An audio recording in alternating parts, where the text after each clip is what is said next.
Absolutely. This book is for anybody who's been touched by autism in any way, shape, or form. So whether you're married to somebody on the spectrum, whether you have children on the autism spectrum, whether you're dating somebody on the autism spectrum, or whether you have cousins, aunts, uncles, nieces, nephews, whatever, whomever you may have, whether even it could be even friends. If you have like a friend who's on the autism spectrum, or or a colleague or coworker, right? Ways, it's going to help you understand a little bit of the experience. Now, one thing I want to say is one person's story with autism is only one person's story with autism. My story is not going to be monolithic for all people who are on the autism spectrum, but it's going to be a story that will give a perspective into one individual's experience. Everyone, welcome back to Living the Next Chapter. I have a great guest on the show. Not only does she have a great new book coming out very soon, and on top of that, there's a podcast as well. So you're going to enjoy the conversation. You're going to learn a lot from Sonia as she's on the show. I'm excited to have her here. We're going to talk about, again, all great things around writing her book, lots of stories as well. She helps a lot of people, and I'm so grateful to have time with her today. Sonia, welcome to Living the Next Chapter. Oh, thank you very, very much for having me today. It's exciting. I always like to ask this question at the beginning, Sonia. Tell everybody where you are in this great big world of ours. I'm in Chicago, Illinois. The Windy City. I love Chicago. I have friends that live there. This is great. Yes, it's a great city. Just, especially in summertime, because that's when the city really, truly comes alive.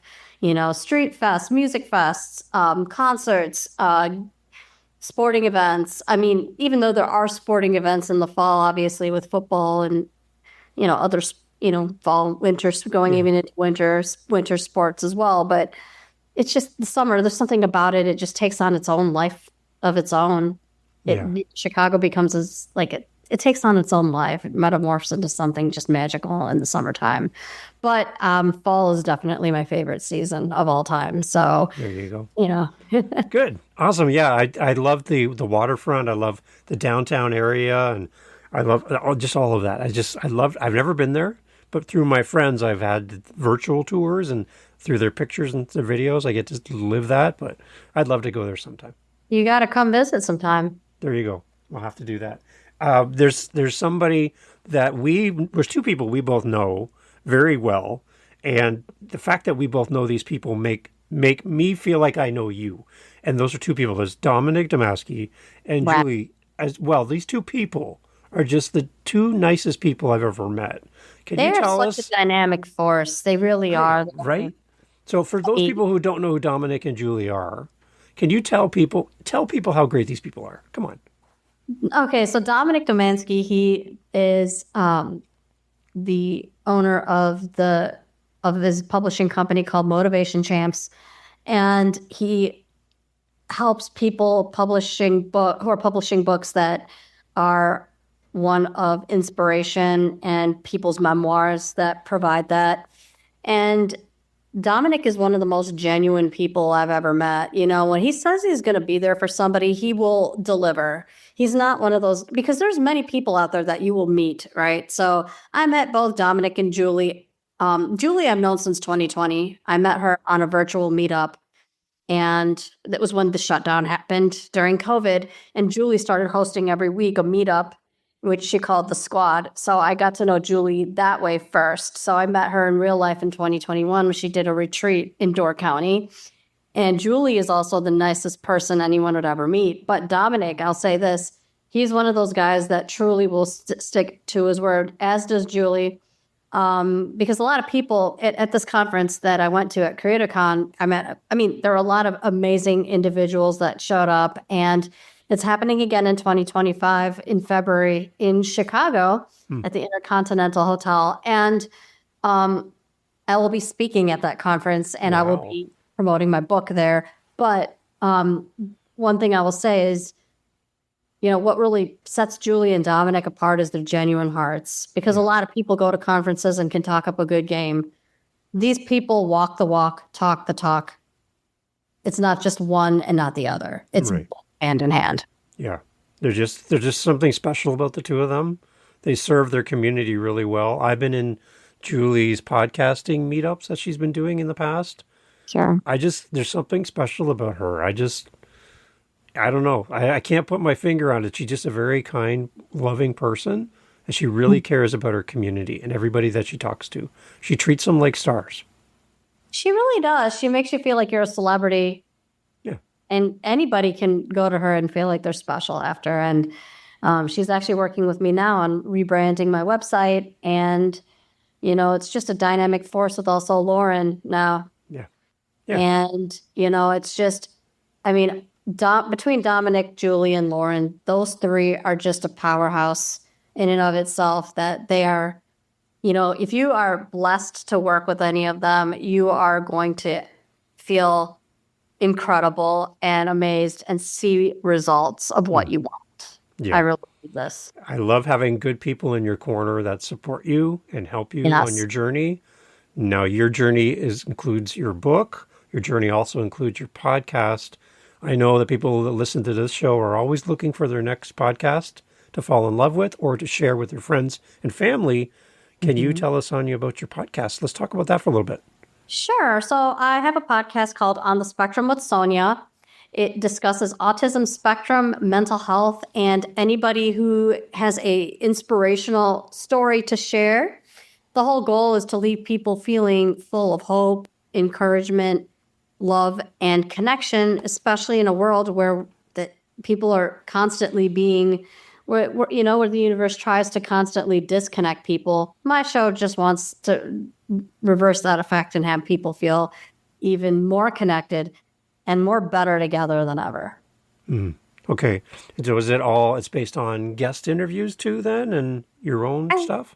Yes, I do both. Okay. I do guest interviews. I do solo episodes. I've had more guest interviews thus far, but I also just started my podcast back this January of 2024, like late January into February.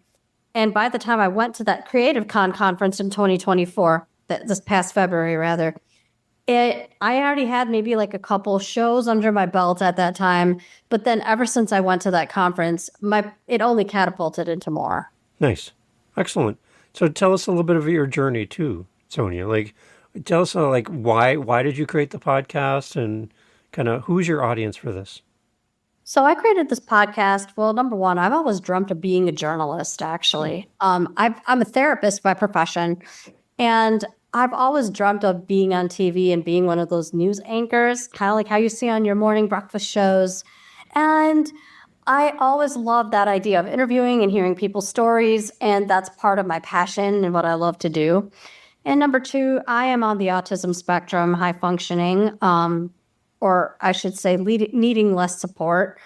I have, I have my book coming out, and partly too, my podcast serves to also help share my story of not only things that happened to me, but things that I've learned and I've created on my own, and things that I've navigated and lessons I've learned to help other people, because I'm a firm believer that everything we go through in life is not what happens to you, but is happening for you to be that godlight for someone else. Okay. I like that.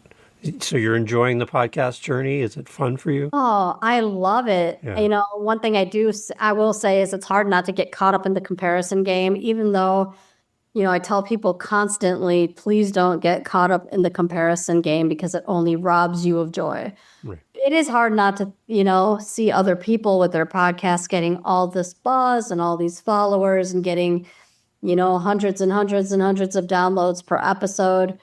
But at the same time, I also understand, that's one of the challenges of having having the niche I have is that, there's a lot of voices out there. So yes, and like in anything, right, there's a lot of competition everywhere you go.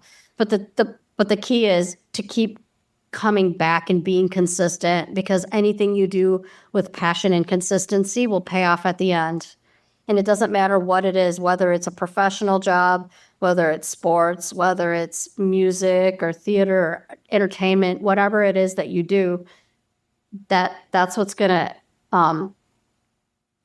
this is where success will start to come, is when you are consistent and passionate and continue to learn and grow and find ways to different methods of how you can promote and pitch yourself. And I think that's really the key here. I like that. Okay, so on top of an amazing podcast, which everyone should go listen to, subscribe and follow and share with all your community, got to go check out Sonia's podcast. Talk about your journey as an author now. Like, how did this all start? When did the idea come to you that you wanted to write a book? The idea came to me back in 2005. So I went to a book fair with my parents in Chicago, and at the time we were living in the outskirts. And so I had gone and I was listening to like these authors. I, heard them speak about their stories, and they were talking about like war and trauma and other things that they've had to overcome. And before I left the book fair, I was like, you know what? The first thought that ran through my mind is, if they're going to be out there sharing their story, there is no reason on this earth why I should not be doing the same too. Good. And so I started writing this during the summer of 2005, when the study room in the house I grew up, we called it the study room. It was more like a den. When that would be free, I would get on the computer and just type away everything that I remembered from all the trials and tribulations from childhood in ways. And then over time, and because of things that happened in life, of course, the book got pushed back. I picked it up again. So I went away to law school, and I obviously had to take a break from writing that book then, but then I got back to it. Eventually in 2013, I was working a job in New York City. I was living there at the time then. And I had gone to pursue a master's of law in financial services. And this was my last-ditch effort to try to like the legal profession. My heart was never into the legal profession from day one, because I kind of knew it was a big mistake the first day I sat in class, but it was pressed upon me that I do this. It was like, Sonia, you have to do this, right?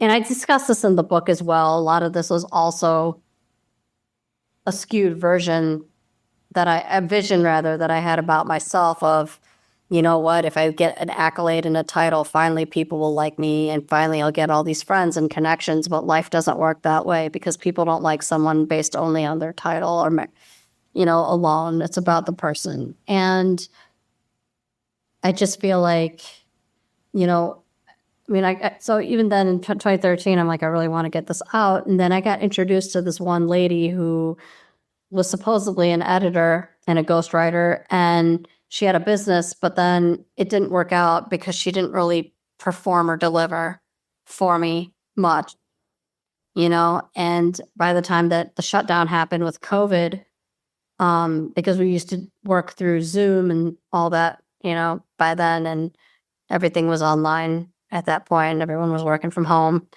And, I fired her at that time because I was like, I can't, keep having this hang. And then that's when I reached out to Julie, and I shared with her the copy of the manuscript I had that I had changed up and polished up a bit. But then what happened is, then one of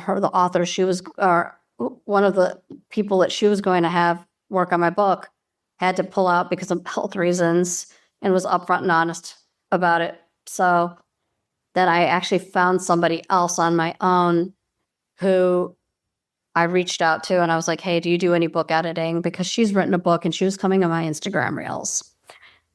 And so there was something in me that told me, hey, reach out to her. And I did. I was like, I have nothing to lose at this point. And so I reached out to her. And then by the time that Dominic got a hold of me, I had hired her to go through with my first round of edits together. And we really reshaped the book.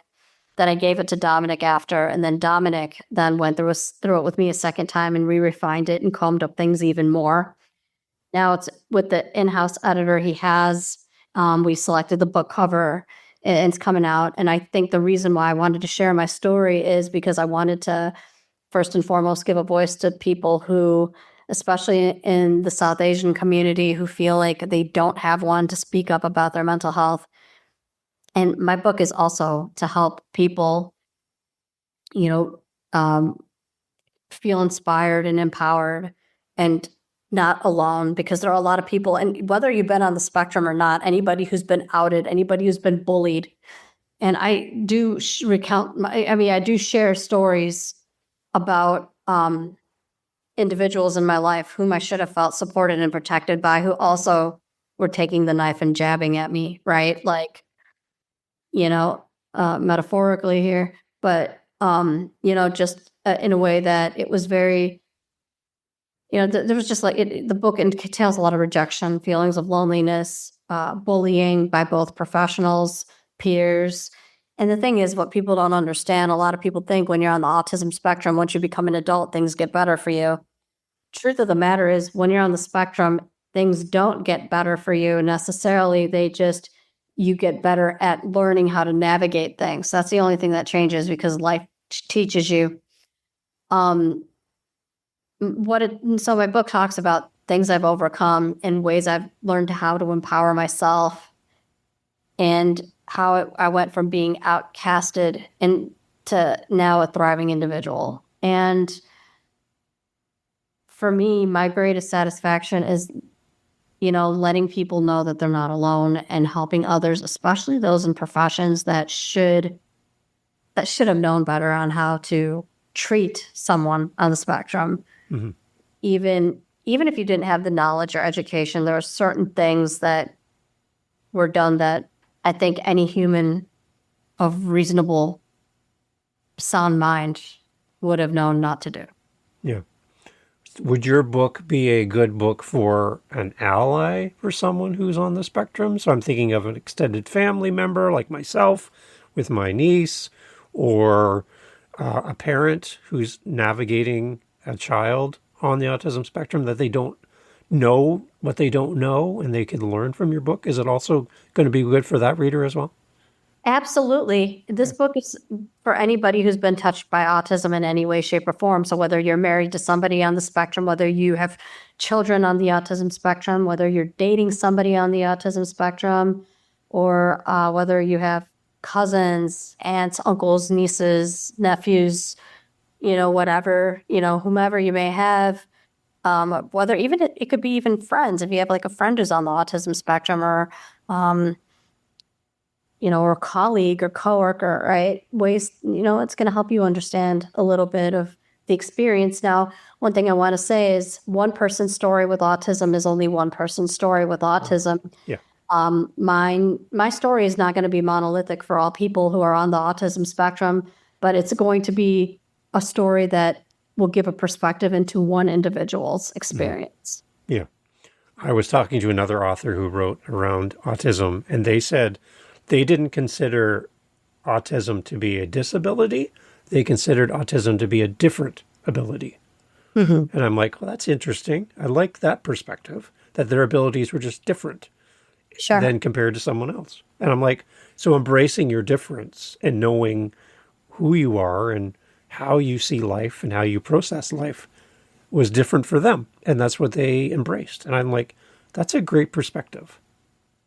No, absolutely. I think having autism, I look at it, and I know a lot of people don't see it like this, but I look at it as having somewhat of a superpower, in the sense of, it's because of my autism I was able to hyper-focus on things I was passionate about. It's because of my autism I was able to learn a lot. And, and I'm the type of person, yes, I may be late to the party with certain things, about learning certain things, but I also feel like I'm that type of person that, this is also the excitement of finally learning things that keeps life youthful for me. I just feel like, I look at autism as a way that, yes, it definitely has its advantages. And even though there are the disadvantages that come along with it, but like anything in life, right? You have your good and your bad. And I feel like having autism is no different in that sense, than that there's a lot of good, and there's also the disadvantages that come along too. Are there anything frustrating that you hear out there in the world around autism that people are just getting wrong?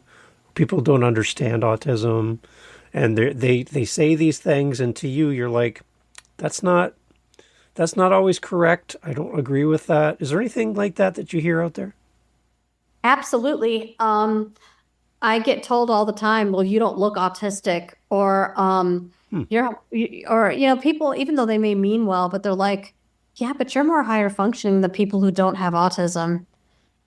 Things like that. And I feel like even though, yes, I get that it was meant to be a compliment, it's kind of in a way insulting, because it's like well, first and foremost, there's no look to autism. It's not like there's a phenotype, genetic phenotype, like you would see in, for example, people with Down syndrome, Exactly. right? Where is that genetic component? Yeah. Where then that also displays, right, physically. Yeah. With autism, there's no physical look. There are many people that have autism but look like your average next door neighbor, right? Like, it could be anybody. And also, like, if you have, and here's the thing, you will get a lot of ignorant comments, especially from people in mental health, okay? Not all, but there are people in the mental health field that are very uneducated. And I've heard the most ignorant things from people. And I'm not trying to stereotype. I'm just trying to identify here some people, right, that are characteristics, rather, that I've seen.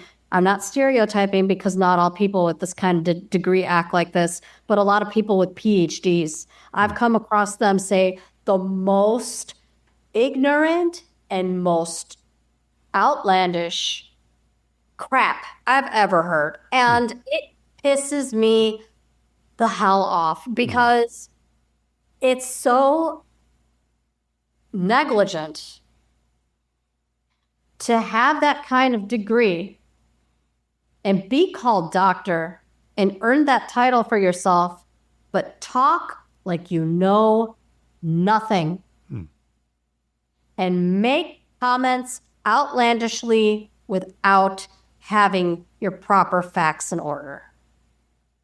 Nothing screams gross negligence than that. Yeah. Is there an example of something that somebody might say that you're like, no, not that? Oh, I have been told by people with PhDs,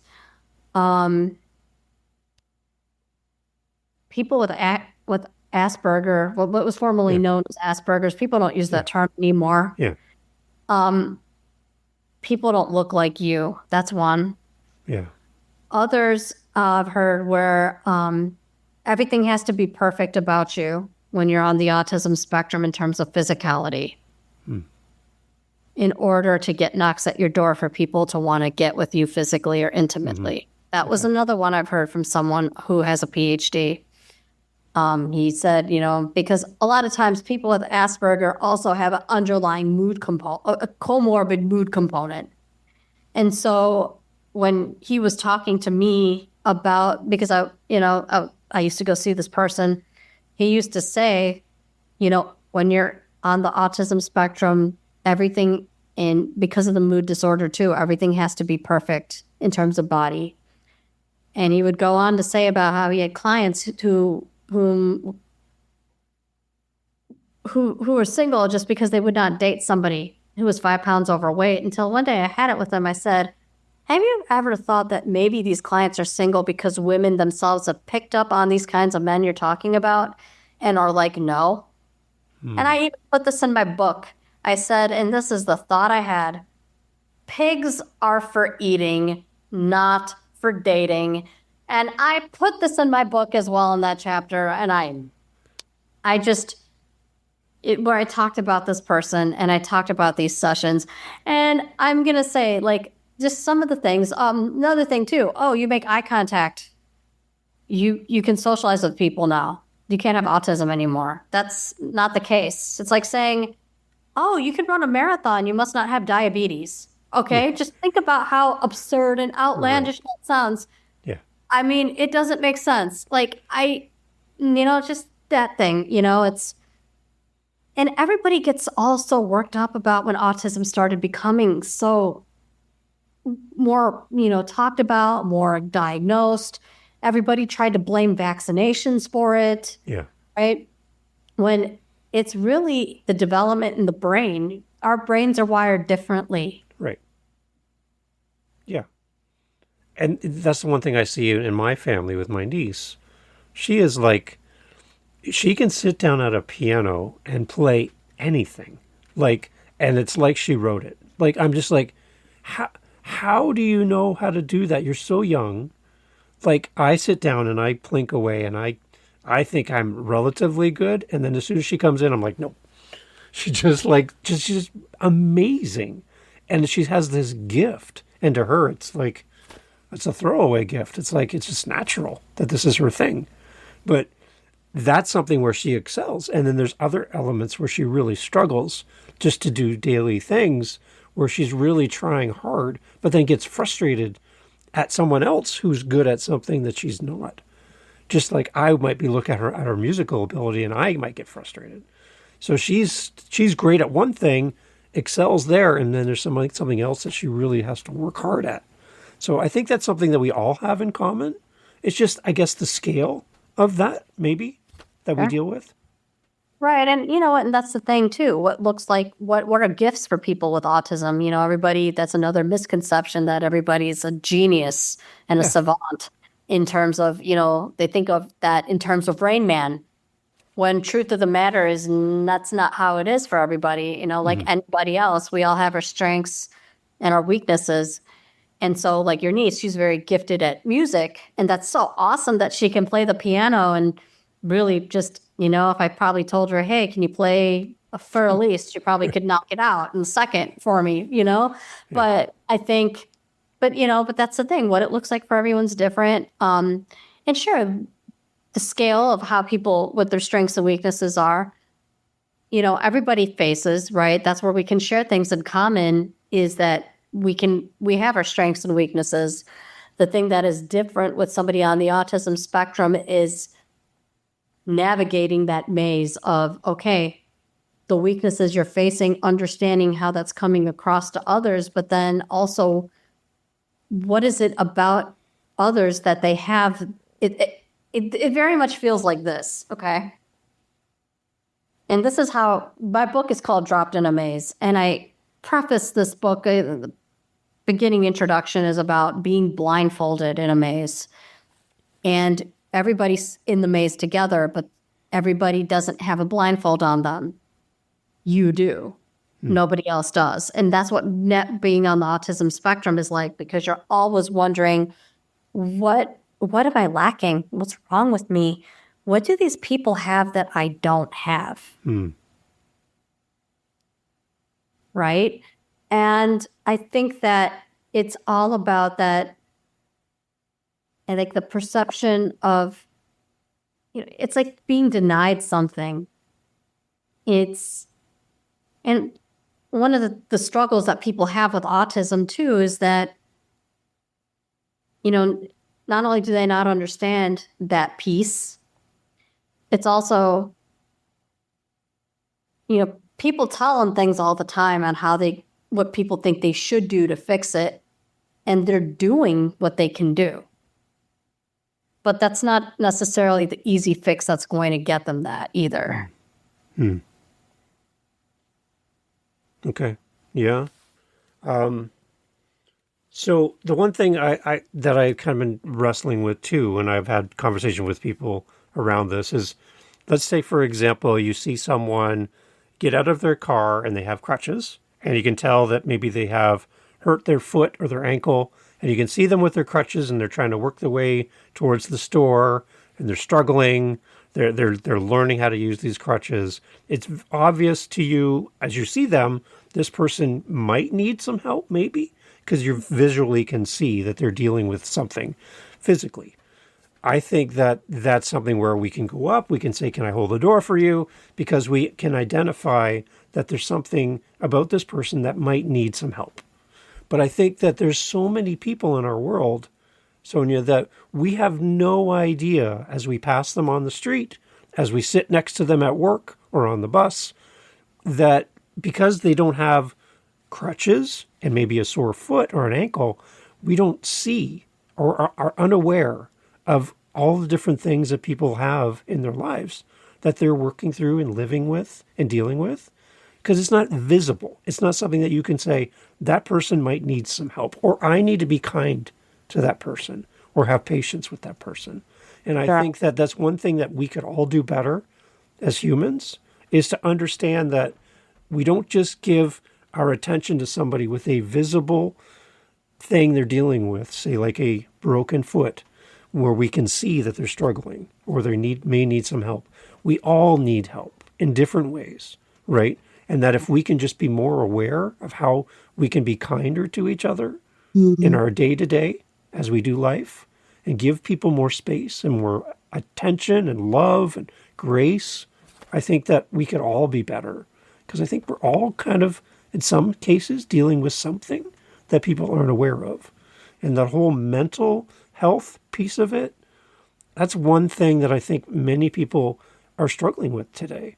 That really we have no vision to that. We can't say, there's no crutches for mental health. There's no crutches, as we would say, for autism and being on the spectrum. You can't visibly say this person is or this person isn't. So we don't know. So I just think we could be better for each other about how we show up. Right. No, I agree with that 100%.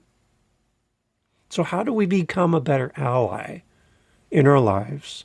What can we do, Sonia, to be that person who doesn't treat people poorly, but gives people space?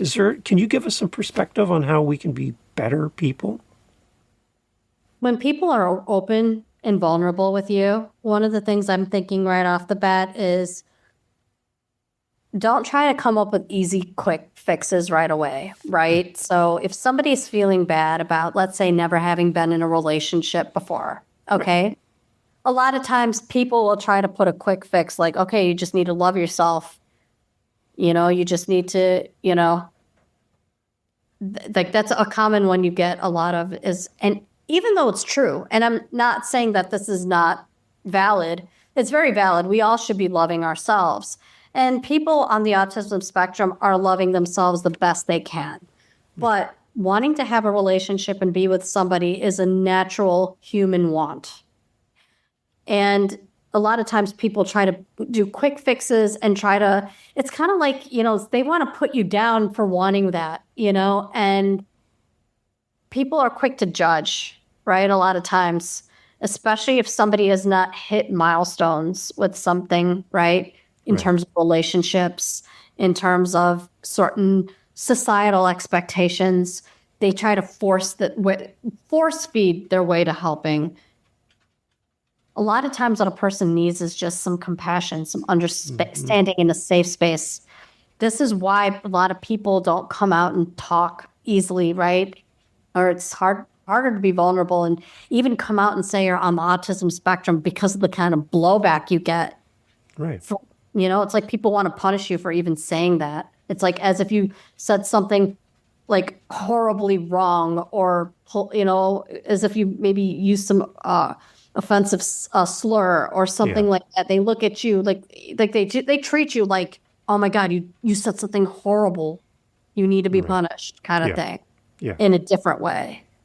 I think just having that open heart, and in terms of, if somebody's vulnerable enough to you, that means that person obviously saw something in you they could trust about you.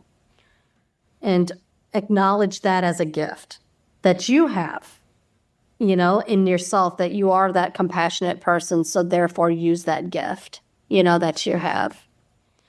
Another thing is also don't just shut someone down without knowing the facts, right?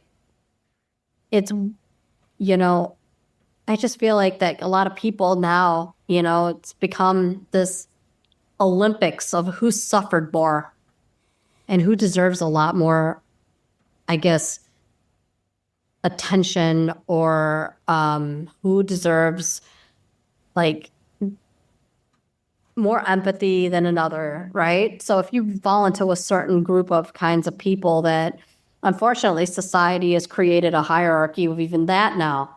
What kind of suffering qualifies you to have empathy? Oh, you're autistic and you had trouble making friends? Well, guess what? I had no friends at one point either, type of mentality here. Yeah. You know? Like, this is the kind of thing that, once again, sets me off. But yes, this is the kind of attitude that people have. Like, oh, what you went through was nothing. Yeah. Oh, but you don't, what do they know about? Okay, you may not have had friends at one point, but what do they know about ostracism or being shunned by the town? What do they know about going to therapists that knocked you down? What do they know about, other things that have happened in a person's life? And this is just my story I'm speaking of, but the fact is, if other people are going to be so quick to dismiss that story, then this is a person that doesn't have the, and I have read this somewhere that it's people who don't understand your pain.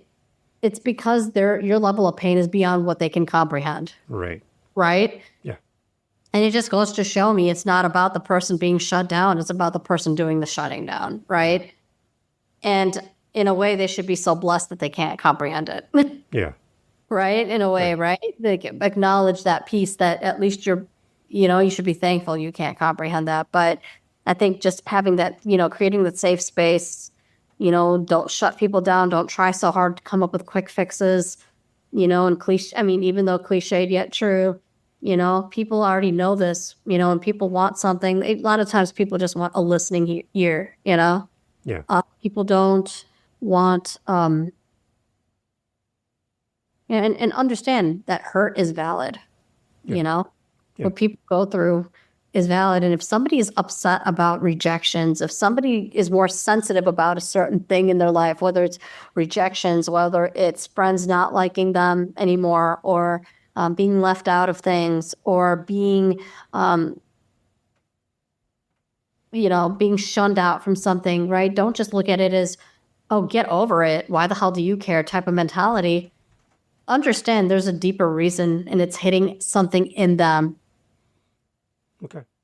So the goal of your book, Sonia, like, as you mentioned, being dropped into a maze with a blindfold, and that some people don't have a blindfold, is the goal of your book then to remove the blindfold so that you can see, or is it more around living with a blindfold and how to navigate life? Which is it kind of a combination? Tell me, what are your thoughts? So basically, removing the blindfold comes later. So Okay. what it was is I was not diagnosed until I was 20. And I was a sophomore in college at that point when I got diagnosed.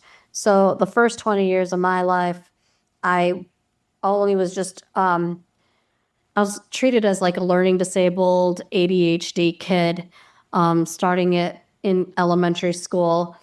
And I eventually got my diagnosis changed to an emotionally handicapped person in 6th grade because of all the acting out I was doing. And then I started talking about, and this is a trigger warning word I'm going to use here, so I'm going to preface this with trigger warning. So please, anybody who is not in a good place, this may be a place to stop for you. Suicide, okay? I started talking about suicide a lot, and the first time I felt that way, I started having ideations when I was in 5th grade. Wow. And it was when we were away at a camping field trip that 4th and 5th graders used to go on. So you'd go in 4th grade and then again in 5th grade. You guys would not go at the same time. But so in 5th grade, what happened is, so basically the whole point of the trip was to learn about like how like early settlers lived and things like that. And what we did was in the evening, they would have us do campfire skits, okay? And after all the campfire skits were done, the principal and some people from the camping ground said, okay, you have a choice. You want to go back to your cabins, because we all had to spend the night that night. You want to go back to your cabins, or do you want to go for a walk? And I loved, of course, movement and nature. And I was like, okay, I'm going to go for the walk. And so a majority of the people ended up going for a walk, because who wanted to go back to a cabin? That was such, that would be Right. boring, right? Yeah. So,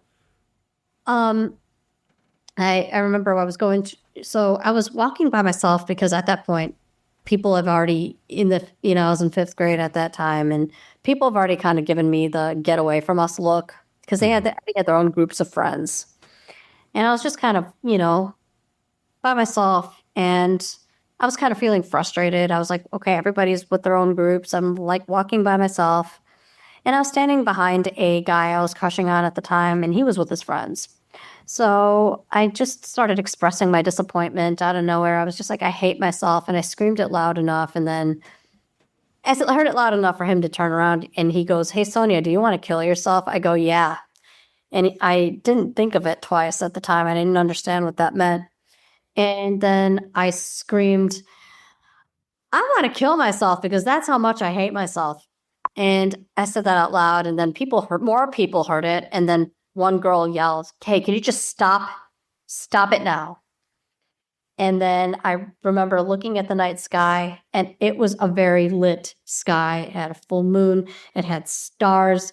Everything was just peaceful and serene. And I thought to myself, you know what? I want to go live up there with the planets. I did not want to be here. And that image started to grow stronger after camp. And I started talking about suicide again in sixth grade more after another yet failed attempt at making friends and making an embarrassment of myself. And and then at that point, the school wanted to kick me out to send me to a school for special children, or troubled children, troubled children. And my parents had to advocate for me. I mean, I was first and foremost put on a 2-week leave of absence. I had to get a psychiatric evaluation, and I had to be told to come back after I was told to come back after being cleared. I had to come back with a letter, basically, saying I was okay and fit to come back to school.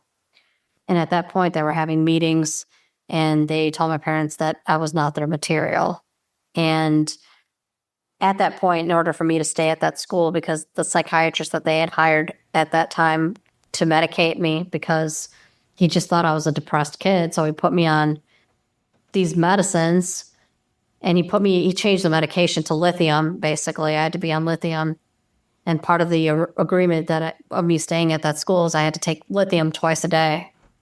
And I had to be escorted from class to class. I had to be, and unfortunately my parents, not knowing any better, not because I didn't grow up in America, didn't know that the school was taking advantage of them and just abusing their power, right? Mm-hmm. So they agreed to it, because I think it was also a conditioned response that they learned growing up during partition in India, right? So it's a conditioned response that they, are like, okay, you suck it up. If somebody says something like that to you, you suck it up, right? So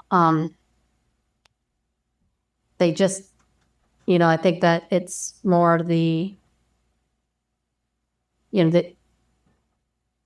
so the psychiatrist also unwillingly agreed too, and because he's also the same culture as my parents, right? So also Indian as well, right? So then, but yeah, it was tough. I had to be escorted from class to class. I was basically treated like a prisoner for all practical purposes. Wow. For like sixth grade, the remainder of sixth grade, a little bit into seventh grade too. The restrictions relaxed, but still. Just the bullying was relentless. Yeah. Just the taunting, the teasing. And then, I had no friends. That whole time I never had friends. And I kept thinking if I kept acting out or doing a certain face or doing a dance or whatever, I'll finally get people to change their minds and be around me and be like, hey, Sonia's so cool. Yeah. But little did I know, I kept going further down the rabbit hole. And then I just, eventually, when I stopped acting out and all that stuff, everybody stopped talking to me after that, at that point. Yeah. So how would your book that you've written, how would have that helped when you were younger for the adults in your world, teachers, people, if they had access to your book today, then how do you think your life might be different growing up? I think I would have had more resources. I would have had more early intervention. I would have had definitely more like social skills training, things to look out for, ways to handle something. How do you respond to things without, crying about something as much or having these meltdowns at school? How do we, maybe could there have been something else done in place? Maybe are there, yeah, like daily living skills could have been taught more. I could have been more polished with, like how I presented myself. Yeah. Things like that. How, being mindful of my gait because I know I had a bad walk. I used to walk funny just because the way I used to walk a lot on my tiptoes when I was younger and my walk was a little off. And so, like learning how to walk with the shoulders back, certain like how to dine, like motor skills, helping with that, like learning about, getting used to like trying different foods, and learning about different, just different things like, that I really struggled. It took me a lot longer to learn about all these things. And, also just, what to look for in a friend. And then how do you handle when people don't like you or how do you handle rejection or, how do you build healthy self-esteem? Because that was something I was never taught. And this was all stuff I had to learn for myself. And I eventually had to depend on myself to do it. Well, so your book is going to be a great resource for people then. Yes, because it goes from that to finally getting post-diagnosis too, of, all the things I've learned, what I learned about myself, the navigation, the trials and tribulations, even post-diagnosis. So it goes both pre and post and talks about even the difficulties after the diagnosis because people think once you become an adult, once again, like that your life is just set. It's only your childhood that was a problem. Truth of the matter is your adult life is also having a lot of challenges. And I think that's something that's not talked about enough is when you're an adult, what challenges are you facing? Yeah. See, and that goes back to our point earlier that if we all treated each other with kindness and love and care without judgment, without making people feel like they don't belong or that they're different just because of maybe how they walk, how they eat, all those things, right? Those are all things that people will pick up on and then magnify. And then that segregates you and puts you into a group and gives you a title or a label. And then you fight against the label for your entire life. When we could just be kinder to people. Yeah. And, right, there's things that I might do that you would pick up on and go, why do you do that? For me, it's just normal. It's just who I am. But you're like, it becomes apparent to you some of the things that I might do. And I just think that all of us need to show kindness and grace to each other more. That's just my overall thinking as a uncle for a niece that I love with my whole heart. And I want to show up for her in a way that she feels safe and comfortable and loved and free to be her. And for me to understand how I can be better for her. That's my goal. So that's why I love that your book is coming out to be a resource for an uncle like me or a father like me or someone in this world that would love to be better and show up better for the people in our lives. So I'm really excited for your book, Sonia. I'm excited. Thank you so much, David. I'm excited to, hand you an autographed copy of it. That would be a joy for me. Yes, 100%. Send you one for sure. So Sonia, as far as where to go for us to listen to the podcast and fall in love with your show and where we can follow you online and get more information about the book when it comes out and all that information, where do you want to send people so they can connect with you? So I am on Instagram. Chand, CHAND _SONIA is the handle. Okay. I'm also on Facebook. Sonia Krishna Chand, KRISHNA is the spelling of the middle name. Okay. I'm on LinkedIn also. And I am also on TikTok at Sonia Krishna Chand. Good. And then the podcast, we can hear it everywhere, right? Yeah. Podcast you can hear on all audio platforms, including iHeartRadio, Amazon Music, Spotify, and Apple. Good. Is there a specific episode for a brand new listener, never heard your episodes before? Should they start at the beginning? Should they start at the most recent? Do you have any suggestions? You could start at the beginning where I introduce myself and talk about autism. I do, and just, every episode guest has been amazing who's come on. Everybody has had an amazing story to share, has shared their vulnerabilities. And, because it's on the spectrum, I talk about a variety of different things. And people who've come on my podcast episodes as guests have talked about various different challenges they faced, various different mental health issues that they've had, ranging from like PTSD to bipolar disorder to just overall, the people with autism. There are people with autism, just various different things. Excellent. Well, we'll have links to everything in the show notes. Sonia, I'm so happy to have you here on the podcast.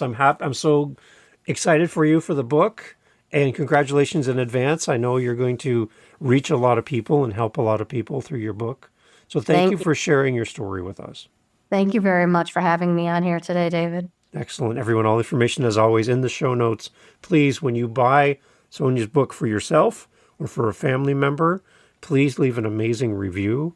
Let people know why this book is so important in the world so that more people will hear about it and support this and share it. That's our commitment to our authors.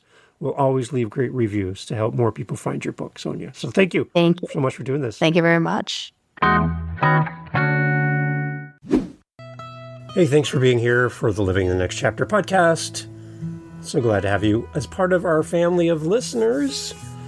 There's a seat for you just here on Living the Next Chapter, and I'm so happy that you have listened to all the way to the end. Wow, you are now my new bestie.